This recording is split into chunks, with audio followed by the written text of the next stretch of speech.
Osteoporosis and fractures are major causes of injury, long-term disability, and even death in older Australians. 1/5 of people who suffer a hip fracture will die within 6 months. Of those who don't die, 50% will be unable to walk without help or stay in their own homes. Some may even need full-time nursing care.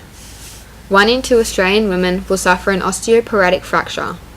I am a 52-year-old woman and have 5 hip fractures already.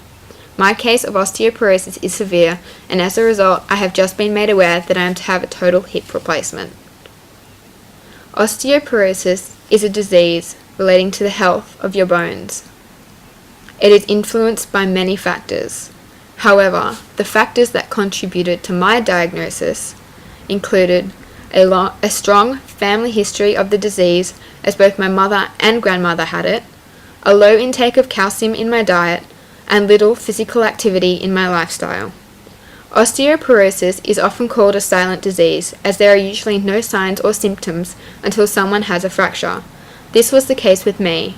I had a sore hip joint, and it wasn't until I fell and fractured my hip the first time that osteoporosis was detected by a bone density test, a short, painless scan that measured the density of my bones at my hip and spine. My score was below -2.5, which indicated that I had osteoporosis, and treatment was given by my doctor. I was told to rest for several weeks, then completed some intense hydrotherapy and physiotherapy to ensure complete rehabilitation. I then started to change my lifestyle. I began walking once a day, and then once I was fit enough, I joined the local gym.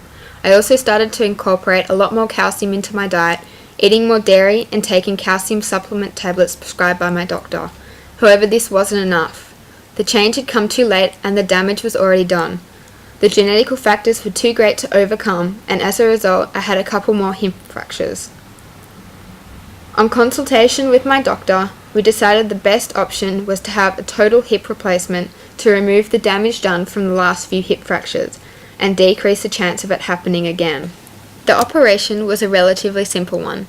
First, the surgical team draped me and put me under general anaesthetic. Then an incision was made above the greater trochanter through the subcutaneous layer of fat, and the bovie was used to reduce the blood flow in the area. The muscles were cut and moved out of the way, so the end of the femur was now visible. The femoral head was then disconnected so the cup of the hip could be seen as well. The femoral head was then removed and the joint was cleaned up before a new prosthetic joint was put in. After the surgery, I went to a rehabilitation hospital where I learnt to be fully independent again. I completed intense hydrotherapy, not to prevent bone loss or build bone strength, but just to regain movement in the hip. I then completed weeks of physiotherapy. I now participate in exercise on a regular basis. I play tennis with friends as a weight-bearing activity and do resistance training at the gym. Both of these activities help to strengthen my bones and prevent future bone problems. It has been over a year now since my hip replacement, and I haven't had any problems to date with my bones. Before my operation, osteoporosis affected my life in many ways. Not only would I struggle going up the stairs in my house, but my job as a teacher was threatened as I was not able to teach to the best of my ability due to the amount of pain I was in.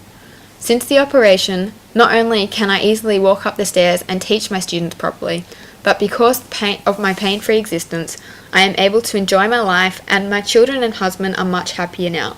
We are finally a happy family again, as there is no continual stress of the pain in my hip.